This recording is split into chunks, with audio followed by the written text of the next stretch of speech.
పరిమళము నీదేనా నాలో పరవశము నిజమేనా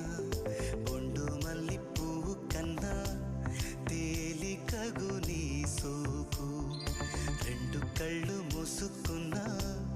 లాగు మరి నీ వైపు సొగసును చూసి పాడగాయలా కనులకు మాట రాదుగా అలా వింతల్లోనూ కొత్త వింత నువ్వేనా ఆ అందం అంటే అచ్చంగాను నువ్వే ఏ చిలిపి కళ్ళలోన కలవో ఏ చిగురు గుండెలో నలయవో ఏ చిలి